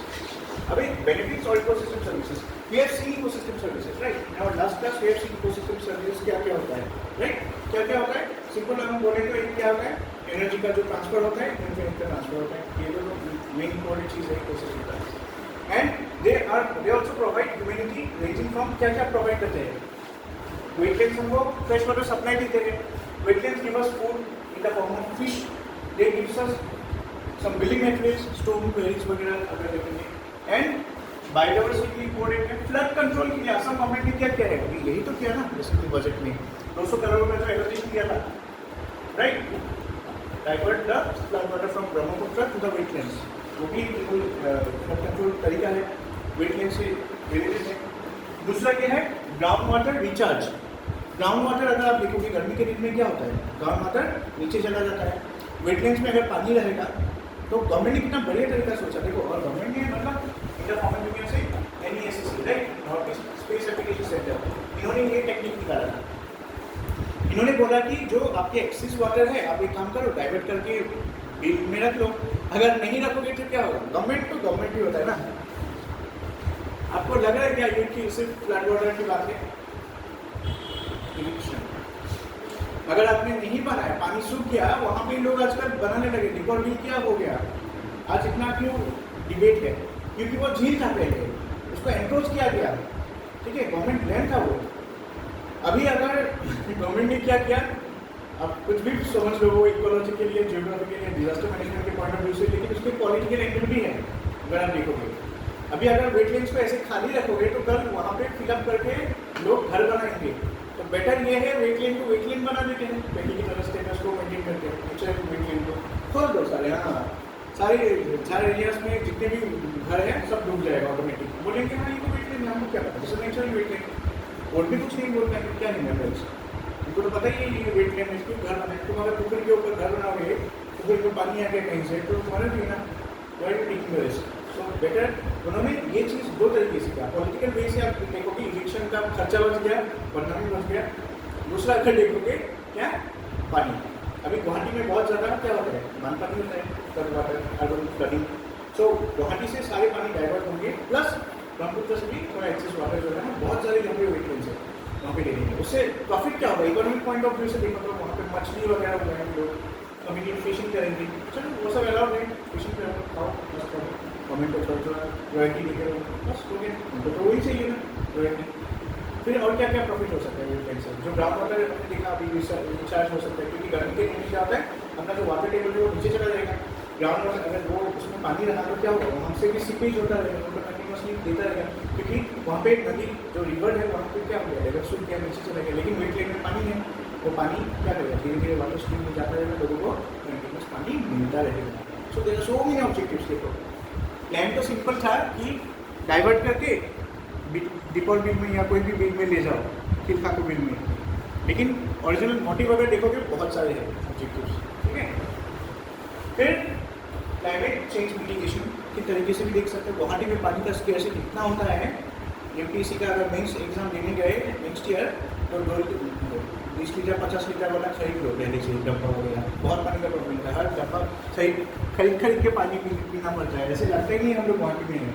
Tezpur में तो हम लोग बस पानी ले लेते हैं, 10 बाल्टी से नहाते हैं, वहाँ पे 10 बाल्टी से सोचो एक घर 10 घर चल जाएगा, ठीक है, पानी का बहुत स्केर्सिटी है। So all this things are part of the ecosystem services, so ये जरूरी है। और वेटलैंड्स अगर देखोगे habitats to aquatic flora as well as fauna, and वहाँ पे numerous native and migratory birds भी आते हैं। यस, माइग्रेटरी बर्ड्स आप देखोगे सारा स्प्रिंग आते हैं असम में, राइट, फ्रॉम यूरेशियन पार्ट। सो ये चिड़िया का नाम याद रखो, अगर देखोगे दिस इज सारा स्प्रिंग, तो बहुत सारे आते हैं, लेकिन हरगिला भी आता है, इसको हम ग्रेट एचन स्टोक बोलते हैं, राइट, हरगिला। तो हरगिला से रिलेट कर दो, पूर्णिमा देवी और हरगिला में ऐसे पढ़ना चाहिए चीज़ों को, लिंक कर दो, ओके। फिर सरस ट्रेन कहाँ पे आ जाएगा? जब हमने सरस ट्रेन देखा तो इमीडिएटली आप क्या करो, उसका IUCN स्टेटस देख लो कैसा है, वल्नरेबल है, क्या है, इंडेंजर्ड है ना, सिविल वॉर में है, वाइल्ड लाइफ प्रोटेक्शन एक्ट 1972 के अंदर, ठीक है। सो ऐसे पढ़। फिर देखो ऑब्वियसली क्या इंपॉर्टेंट फॉर टूरिज्म, कितना बढ़िया टूरिज्म होगा, रिवर बोटिंग बिल में वगैरह होगा, ठीक है। They will carry out water purification. देखिए वेटलैंड्स अगर देखोगे they carry out water purification as well filtration of sediments and nutrients from surface water.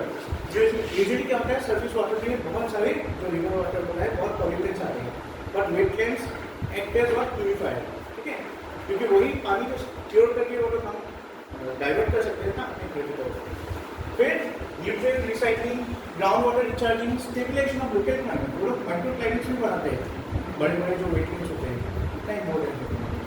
फिर फ्लड मिटिगेशन तो होगा ही by controlling the rate of run off. Rate of run off मतलब क्या होता है, अगर वेटलैंड्स है तो क्या होगा, आसपास जितने भी सॉइल है वो क्या होगा, दे विल बी क्या होता है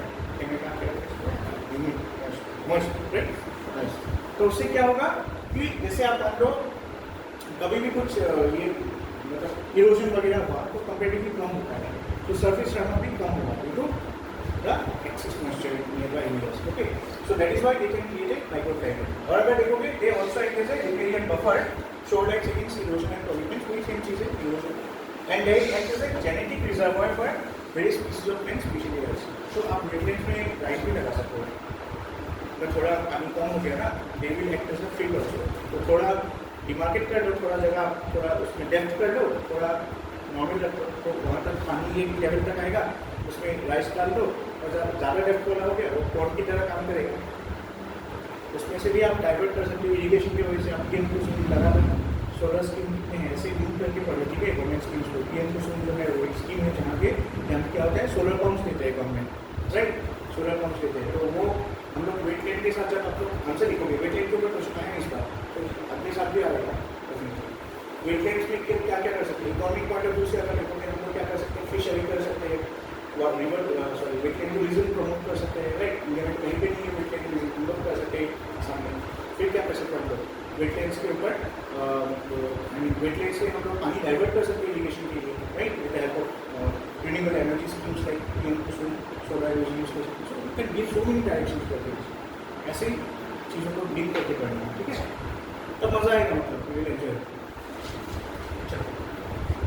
तो ये होगी सारी wetland services which are part of the ecosystem services. फिर हम देखते हैं मेजर्स टू प्रोटेक्ट वेटलैंड, क्या क्या हो सकता है। अभी हमको पता है कि है द रामसर कन्वेंशन, राइट। क्या है रामसर कन्वेंशन, है वेटलैंड प्रोटेक्शन के लिए। रामसर कन्वेंशन कब आया था, ईयर 19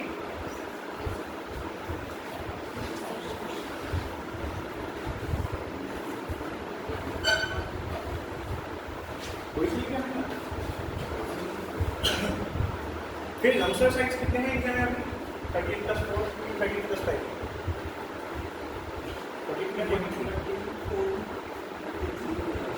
23 चेक करो, बढ़ गया है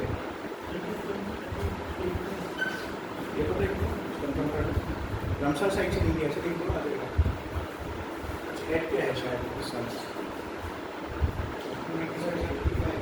85। असम में कितने हैं, असम में तो एक ही है ना, तो देखो 85 है, ठीक है।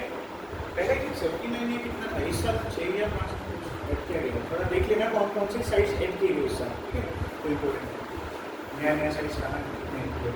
असम में कितना है रामसर साइट, सिर्फ है रिकॉर्ड है। एट द सेम टाइम आप नॉर्थ ईस्ट का भी देखो, रामसर साइट त्रिपुरा में है, रुद्रसागर लेक में, और कितने हैं नॉर्थ ईस्ट में, 3 है ना, हाँ, लोकल लेक मणिपुर में, राइट, तो 3 है नॉर्थ ईस्ट में। नेक्स्ट वेटलैंड इंटरनेशनली कन्वेंशन होता है, और वेटलैंड इंटरनेशनल जो ये कन्वेंशन इंटरनेशनल ग्रुप है, कन्वेंशन मतलब ये लोग कन्वेंशन करते हैं जिसका नाम है वेटलैंड इंटरनेशनल कन्वेंशन। इसमें क्या हुआ, एक उन्होंने मतलब उनका प्लेज लिया, ठीक है। और एक मैं एनवायरमेंट में एक चीज़ पढ़ाने वाला आपको, आपको पता होगा UNCGD बायोलॉजी के बायोडाइवर्सिटी का जो आता है, आपने सुना है कुनमिंग में जो हुआ था चाइना में लास्ट COP, ये रिसेंटली न्यूज़ में है। अभी इसका जो नेक्स्ट वाला एडिशन है अभी नवंबर में होगा, इस टाइम पे, ठीक है। UNCGD आप पूरा देख लो, UNCGD का जो अभी लेटेस्ट वाला होगा नवंबर में होने वाला है इसका कन्वेंशन, ठीक है। ये इंपॉर्टेंट है क्योंकि कुछ नए नए मतलब प्रोग्राम्स आएंगे इसमें, तो ये प्रोग्राम्स क्वेश्चन में आता है एग्जाम में। अच्छा, तो ये वेटलैंड इंटरनेशनल में जो वेटलैंड कन्वेंशन वाला, इसमें हर एक कंट्री को एक एक नेशनल प्लान बनाना, ठीक है। तो कमिंग नवंबर में COP कितना नंबर लगा, 26 में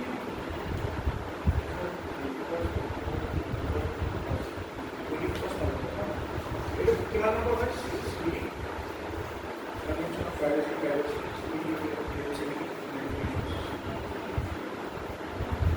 UNCDP नवंबर ठीक है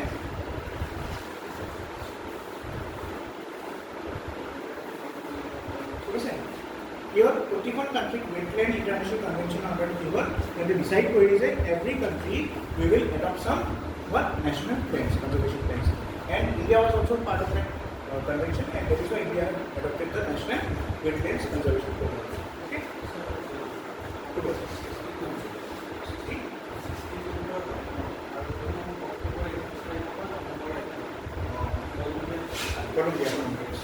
So इस बार जो COP कितना नंबर है वो देखो एक बार conference of party number 16 COP 16 जो होगा UNCPD का यहाँ पे याद रखो this will be held from 21 October to 6 November ठीक है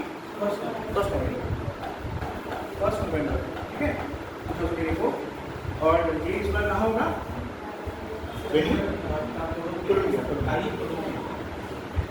CA yes we have been having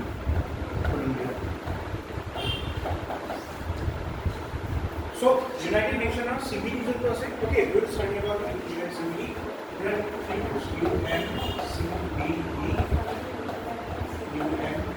UNFCCC and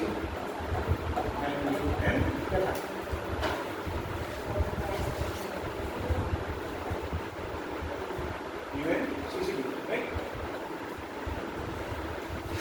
तीन कन्वेंशन है एक मैं पूरा पढ़ाऊंगा इसलिए मैंने आपको बोला है कि नेक्स्ट वीक हम क्या करेंगे हम लेजिस्लेशन देखेंगे मैंने बोला था ना लेजिस्लेशन देखेंगे हम लोग लेजिस्लेशन देखेंगे 1, 3 और 5 का जितने लेजिस्लेशन से इसमें सारे गवर्नमेंट स्कीम्स और लेजिस्लेशन पे पढ़ाऊंगा तब मैं रीवर्ड समिट पढ़ाऊंगा 1992 वाला जिसमें ये पूरा कन्वेंशन आया था United Nation convention on biological diversity United Nations framework convention on climate change UNFCCC और United Nations convention for combating desertification UNCCC ठीक है ये चीज़ें हम लोग पढ़ेंगे when we started the education part मैं थोड़ा वहाँ पे भी रमजान 1978 में कैसे आया था इराक में कैसे कन्वेंशन में इंडिया क्या क्या होता कितने हैं अभी साइट्स वगैरह जितने भी अपडेट डेटा है एवरीथिंग मैं वीडियो दे ठीक है मैं अपडेट कर रहा हूँ वो वाला पार्ट क्योंकि नेक्स्ट वीक से मैं वो वाला पार्ट शुरू करूँगा ठीक है ये वाला कंप्लीट कर लेते हैं थोड़ा ही बचा है इसके बाद ओके सो अभी प्रोटेक्शन के लिए क्या क्या क्या हम लोगों ने देखा रमजान कन्वेंशन दिया हुआ था पास हुआ था वेटलैंड इंटरनेशनल क्या हुआ था कॉन्फ्रेंस हुआ था ये दोनों ही मेन है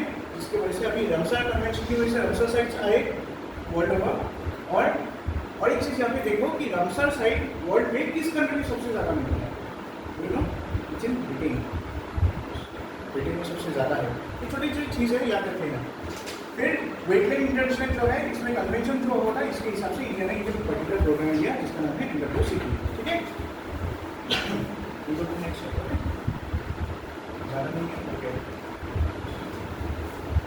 अच्छा अभी हम पढ़ेंगे बाद एस्टुअरिन इकोसिस्टम सो एस्टुअरिन क्या होता है पहले हम ये समझ लेते हैं what is an estuarine estuarine is a place where a river or stream opens into the sea सिंपल है एक रिवर या कोई भी lake I am sorry stream जब क्या होता है जाते रहते एक टाइम क्या होता है it has to meet the sea और ओशन सो उस मीटिंग पॉइंट को और the mouth of the river बोलते हैं इसको what is known as estuarine estuarine हम डिटेल्स में पढ़ेंगे जियोमॉर्फोलॉजी में है ज्योग्राफी में जैसे हमने लेक्स देखा था ना उसमें एस्टुअरीज भी पढ़ेंगे ठीक है सो डेल्टास हमने पढ़ा था आई थिंक डेल्टास पढ़ा था ना कास्केड डेल्टा के टाइप्स अलग अलग थे रिमेंबर है ना सो उसमें हमने एस्टुअरीज भी पढ़ा था देखोगे मैंने बर्ड शेप का कुछ किया था ऐसे मतलब फैन की तरह से निकला हुआ राइट याद है वही एस्टुअरी मतलब उसमें क्या है वो जो रिवर है वो जाके क्या होता है फैल जाता है स्प्रेड होकर सागर या जो थे उसमें मिल जाते हैं बड़े So it is a partially closed coastal area of brackish water.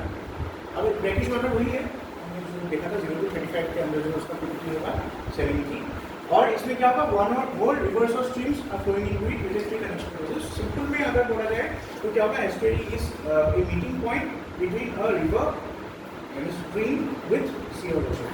ठीक है and second condition आप लिख सकते हो कि usually the salinity in this place is between 0 to 25 ppb. Soil concentration is between 0 to 25 ppb. Okay. Pretty. At the estuaries, fresh water carrying fertile silt and runoff from the land mixes with the salt seawater. Obviously, वही होगा ना जो surface run of होता है, इसके वजह से क्या होगा, न्यूट्रिएंट वगैरह फ्रेश वाटर लेके जाएगा, वो क्या होगा सागर में मिल जाएगा उस पॉइंट पे। That is estuary. तो एस्टुअरी का अलग अलग डेफिनेशन बोल रहा हूँ यहाँ पे एक्चुअली। एक तो क्या होता है आपका जहाँ पे वो मिलता है सागर के साथ, दूसरा क्या होता है जिसका कॉन्सेंट्रेशन 0 to 35 ppm हो, राइट। तीसरा क्या होगा जहाँ पे फ्रेश वाटर जाके मतलब न्यूट्रिएंट्स वगैरह मिलके जहाँ पे मिलता है उस रीजन को एस्टुअरी बोल सकते हैं। So there are different kinds of definitions. जैसे estuaries form the transition zone. Estuaries क्यों इंपॉर्टेंट होते हैं, जैसे हमने देखा था इफ यू रिमेंबर एनवायरनमेंट में इकोटोन स्पीसीज हमने पढ़ा था, याद है। इकोटोन क्या होता है, दो इकोसिस्टम्स के बीच जो ट्रांजिशन जोन होता है that is known as a ecotone. Ecotone में क्या होता है, you will find the maximum species जो होते हैं ना वो इकोटोन में मिलता है, क्योंकि ये इकोटोन में रहने वाले स्पीसीज टेरेस्ट्रियल भी हो सकते हैं, पार्शियली वो लोग एक्वेटिक भी होते हैं। मैंने बोला था याद है आपको, क्रैब जैसे एग्जांपल मैंने दिया था। क्रैब क्या करता है, कभी कभी पानी में भी चला जाता है, कभी कभी आके लैंड में भी रह जाता है जब उसको खुशी होती है, राइट। फ्रॉग्स देखिए एम्फीबियंस जो होते हैं, these are all they all live in the transition zone of. फिर एग्जांपल्स ऑफ एस्टुअरी अगर देखोगे, वी हैव रिवर माउथ्स बोल सकते हो, कोस्टल बेस बोलते हैं, टाइडल मार्शेस, लगून्स, डेल्टा, ये सारे एस्टुअरीज होते हैं। हमने डेल्टा भी देखा था याद है, डेल्टास, लगून्स याद है, लगून जो छोटे से ये थे, वो लगून्स क्यों फॉर्म होता है, लगून्स फॉर्म होता है ऐसी जगह में जहाँ पे एक्चुअली एस्टुअरीज होते हैं। क्यों, बिकॉज एस्टुअरीज क्या करता है, सेडिमेंट्स ले जाता है ना, जाके डिपोजिट तो करना पड़ेगा ना सागर के कहीं पे, जहाँ पे डिपोजिट हो गया वो लगून बन जाता है, तो क्या आ जाएगा, years, it takes years, ऐसा नहीं कि आज 2 साल में हो गया, it takes millions of years, right? Deposit होते वो जगह डेवलप हो जाती है, ठीक है। So all these are example of estuarine ecosystem और एस्टुअरीज। अभी लगून और एस्टुअरी में भी थोड़ा डिफरेंस है, ज़्यादा नहीं, एस्टुअरी से ही एस्टुअरी का पार्ट ही बोल सकते हो, राइट। लगून क्या होता है, stretch of salt water separated from the sea by low segment of coral reef, ठीक है। और एस्टुअरीज में क्या होता है, the water flows fast and strong while in lagoons the water shallow in close valley. मतलब सिंपल टर्म्स में आपको ड्रॉ करके समझाऊंगा।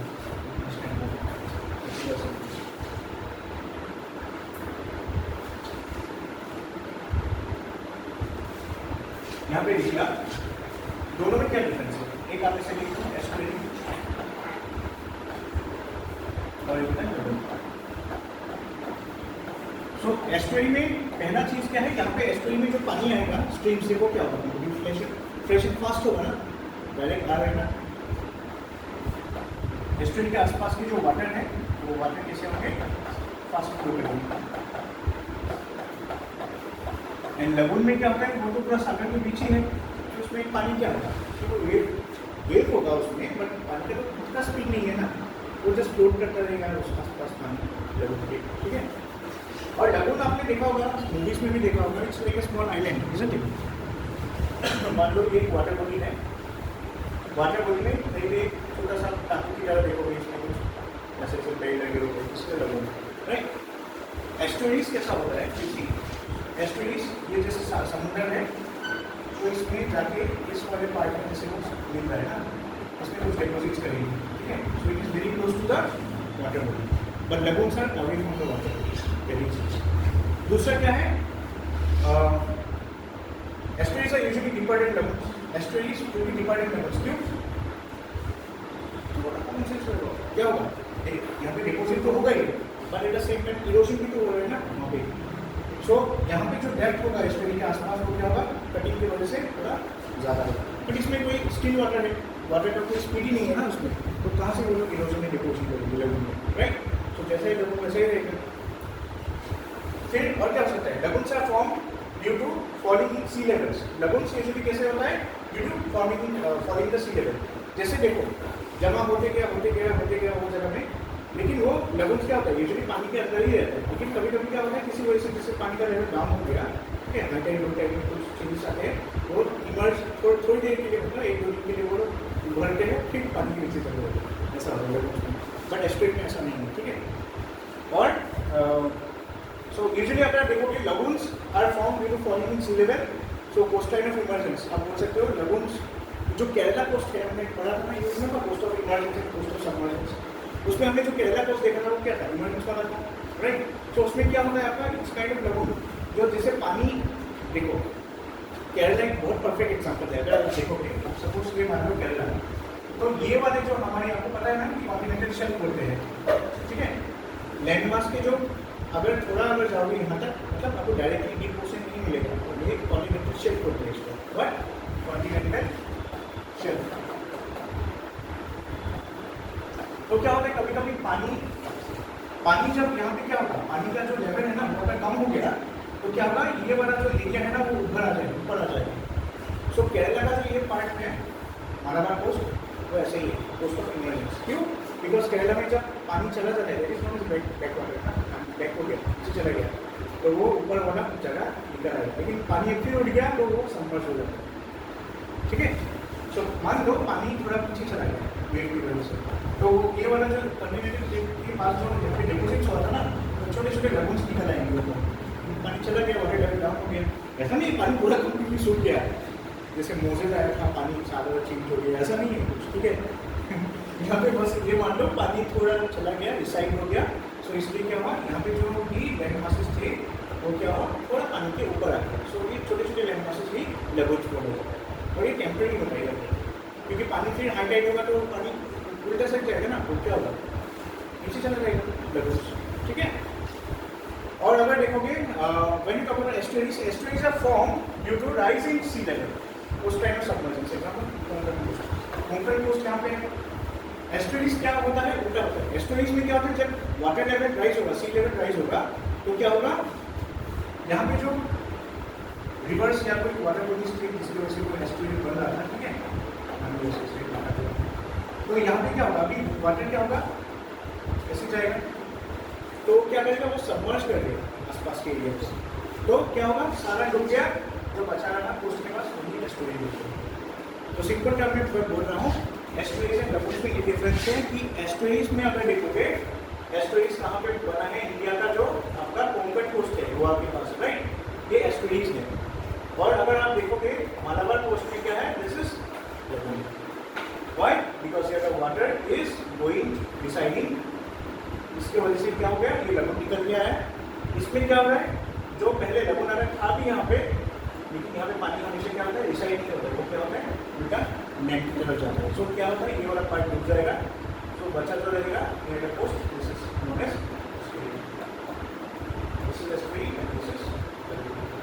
एस्टुअरी। किसके बनता है, due to coast line of क्या सबमर्जेंस की इमरजेंसी। यहाँ पे पानी क्या है आएगा तो डूबेगा ना, submergence coast line of submergence की वजह से बनता है। छोटी छोटी चीजें ये सब लिख लेना, ठीक है, double is not due to coast line of emergency.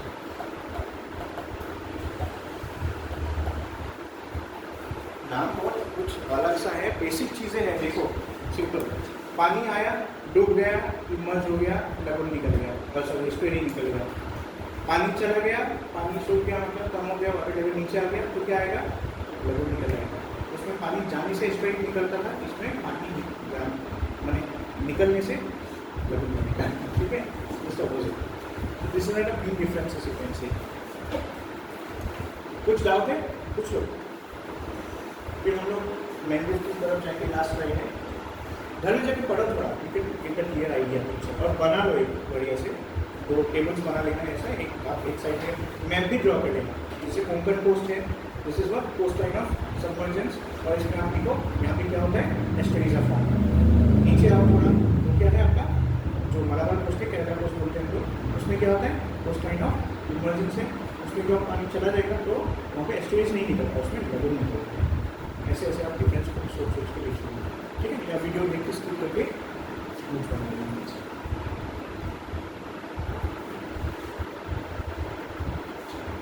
And last आज का जो है मैंग्रोव्स है, मैंग्रोव्स कहाँ आप पाए जाते हैं। सो मैंग्रोव्स देखो, these are classical littoral forest ecosystem. Mangroves actually part क्या होता है, it's part of the forest ecosystem. हमने लेकिन डिफरेंस ये है, मैंग्रोव्स में क्या होता है टेरेस्ट्रियल इकोसिस्टम का पार्ट नहीं है फुल्ली, क्यों, वो आधा तो पानी में रहता है, तो इसलिए उसको सेपरेटली हम लोग पढ़ेंगे। It's part of the littoral बोलते हैं। लिटोरल मतलब क्या है, लिटोरल स्टेट्स सुना है ना, आईआर में बहुत पढ़ाते हैं littoral states, Indian ocean littoral states बोलते हैं, मतलब इंडियन ओशन के पास जो है स्टेट, सिंपल टर्म में इंडियन ओशन लिटोरल स्टेट्स बोलते हैं, जैसे केरला, उड़ीसा, आंध्र प्रदेश, महाराष्ट्र, गुजरात और Gujarat littoral states which are close to the Indian Ocean. अच्छा, these are mostly evergreen forests that grow in sheltered low-lying coast estuary. कहाँ ये फॉरेस्ट ग्रो करता है, हमने एस्टुअरीज देखा था ना, एस्टुअरीज में भी आपको मैंग्रोव्स मिलेगा, ठीक है। और लो लाइन कोस्टल एरियाज, लो लाइन कोस्टल एरियाज मतलब जो कोस्टल एरियाज क्या है यूजुअली सी लेवल की क्या है नीचे, उसमें मिलेगा। फिर क्योंकि पानी तभी तो भरेगा ना, मैंग्रोव्स में पानी हमेशा भरा रहता है। देखो क्या सुंदरबन में देखे मैंग्रोव्स में पानी से ही वो सबमर्ज रहते हैं, साल के 12 महीने में 10 महीना वो पानी के नीचे ही रहते हैं देखो। फिर मड फ्लैट्स हो मतलब जो मार्ट वाला भूखा वाला एरिया बोलते हैं ना उसको। फिर टाइडल क्रिक्स जो होते हैं, जैसे आप बोल सकते हो कोस्टल वाटर्स क्रिक्स मतलब क्या होता है, जैसे वेव आया टाइड्स ने क्या किया वो पानी को जमा कर दिया एक जगह, राइट। फिर वो पानी को ऊपर उठ के नहीं आ जा सकता ना, एक बार घुस गया मतलब वहाँ पे घुस जाएगा, सो इट फॉर्म्स ए क्रिक, तो इसको टाइडल क्रिक बोलते हैं। यूजुअली ये रिवर क्रिक भी होता है। रिवर क्रिक क्या होता है, जो रिवर्स की वजह से होता है। Tidal creeks are form due to tides, okay. And क्या होता है मार्शेस, लगून्स एक्सेट्रा ये सब है। फिर यूजुअली ट्रॉपिकल एंड सब ट्रॉपिकल रीजन्स में मिलता है। Mangroves grow below the high water level of spring tides, okay. Mangroves grow below the high water level of spring tides. जो स्प्रिंग टाइड और निप टाइड है हम पढ़ेंगे ज्योग्राफी में अलग से, ठीक है। सो मैंग्रोव्स यूजुअली क्या होता है हाई वाटर लेवल में ग्रो करता है और वो स्प्रिंग टाइड है। और निप टाइड में मैं एक ही सेंटेंस लिखा है यहाँ पे, तो आप देख लो वो भी जायज़ है, मतलब वो भी वैलिड है। अगर हाई वाटर लेवल है, स्प्रिंग टाइड में हाई वाटर लेवल है, उसमें भी ग्रो करेगा। और वो अगर लो एरिया में है तब भी वो एग्जिस्ट करेगा। क्यों? देखो दो कंडीशन है, एक तो पानी को ऊपर जाना पड़ेगा, नहीं तो मिट्टी को लैंड को नीचे आना पड़ेगा ना। पानी ऊपर गया तो क्या हो गया, हाई लेवल हो गया वाटर में। स्प्रिंग टाइड में क्या होता है पानी का लेवल ऊपर उठता है, उसके वजह से भी क्या हो सकता है आपका मैंग्रोव्स वहाँ पे भी मिलेगा, क्योंकि वहाँ पे पानी जमा होगा तभी मैंग्रोव होगा। दूसरा रीजन क्या हो सकता है आपका, अगर लो लैंड है मतलब सी लेवल से अगर मिट्टी अभी नीचे आ जाए तब भी क्या होगा पानी आएगा, तभी वो मैंग्रोव्स एक्सिस्ट करता है। इसलिए आप देखना मैंग्रोव ज़्यादातर कोस्टल रीजन में मिलते हैं, जैसे गुजरात में मिलेगा आपको, बंगाल में मिलेगा, बंगाल के खाड़ी में, ठीक है। फिर हाँ कुछ प्लांट्स के नाम है हेलोफाइट्स। हेलो मतलब होता है salt, halocline, halo halo देख रहे हो ना, हेलो। सो हेलोफाइट्स क्या है, अभी देखो मैंग्रोव्स जो है ना is a salt tolerant trees, इसलिए वो लोग सारे के पास आपको वो एग्जिस्ट करते हैं। And they are known as halophytes because they can adopt to harsh coastal conditions, ठीक है। और they are adopted to low oxygen anoxic conditions, मतलब जैसे वाटर लॉक एरिया है ना, वाटर लॉक मड मतलब भूखा है, भूखा भी क्या होता है ऑक्सीजन तो नहीं होगा ना वहाँ पे, तो क्या होगा दिस एनारोबिक जो एनॉक्सिक कंडीशंस है, एनॉक्सिक कंडीशन की वजह से क्या होगा, this plants will be able to survive without oxygen और they can produce pneumatophores. Pneumatophores मतलब क्या होता है, न्यू मतलब होता है फॉल्स या ब्लाइंड, मेटाफोर्स मतलब क्या होता है roots. So they use this roots to overcome this problem of respiration in anaerobic soil. ना कितना बढ़िया मैंग्रोव्स का अगर देखोगे उसका जो रूट्स है ना वो पानी के नीचे से ऊपर ऐसे उठेगा, रूट्स के भी नीचे वो मड है, एनारोबिक कंडीशन है, ठीक है, एनॉक्सिया हो जाएगा ना, उसको ऑक्सीजन नहीं मिलेगा, वो कहाँ से यूटिलाइज करेगा, और डायरेक्टली रूट्स पानी के ऊपर उठ के आप देखोगे मैंग्रोव्स के रूट्स हमेशा ऊपर रहते हैं। Why? Because these roots are known as pneumatophores और you can say blind roots. वो क्या करते हैं डायरेक्टली ऑक्सीजन को डिफ्यूजन के थ्रू एटमोस्फेयर से ले लेते हैं, राइट। यूजुअली प्लांट्स ऐसे करते हैं क्या, दूसरे प्लांट्स रूट्स निकाल दिया ऑक्सीजन डायरेक्टली ले रहे हैं, वो लीफ के थ्रू फोटोसिंथेसिस करके निकालते हैं ना। But see this mangroves they have pneumatophores, उन लोग के पास ऐसा नहीं है, क्योंकि वाटर अगर रिक्लाइन हो गया तब वो लोग लीफ के थ्रू करेंगे रेस्पिरेशन। बट अगर वाटर क्या है, उनके रूट्स अगर डायरेक्टली ऑक्सीजन या नाइट्रोजन नहीं ले पा रहे, then the roots come out of water and वो लोग डायरेक्टली ऑक्सीजन क्या करते हैं, ठीक है। मैंग्रोव्स थोड़ा देख लेते कहाँ है, गुजरात में है, देखो रत्नागिरी जो कि गोवा के पास है, गोवा मैंग्रोव्स है। यहाँ पे देखो कि कावेरी डेल्टा में है, कृष्णा गोदावरी बेसिन जो है वहाँ पे भी आपको मिलेगा मैंग्रोव्स, महानदी के बेसिन में भी मिलेगा, एंड सुंदरबन तो आपको सबको पता ही है। सो इंडिया में अगर देखोगे ज़्यादातर कहाँ पे मिलता है, और अंडमान एंड निकोबार में भी मिलता है मैंग्रोव्स, ठीक है। ये सारे रीजन अगर देखोगे these are all one bay areas और सॉल्ट वाटर एरियाज। मैंग्रोव्स को क्या बोलते हैं, हेलोफाइट्स भी बोलते हैं, and they can survive in high salt region as well as salt tolerant, और ऑक्सीजन की वजह से ऑक्सीजन एंड नाइट्रोजन अगर लेना है through air by direct diffusion, वो लोग क्या करेंगे, they are using pneumatophores और रूट्स। ओके डन, आज का इतना ही हो जाएगा। फिर हम लोग नेक्स्ट हमारा ये पार्ट एनवायरमेंट कंप्लीट हो गया officially. So we will start for pollution. Environment के पार्ट है ये, बट एनवायरमेंट पोल्यूशन डिग्रेडेशन में हम अलग अलग केमिकल्स और इस साइकिल्स में स्टडी। Okay, thank you.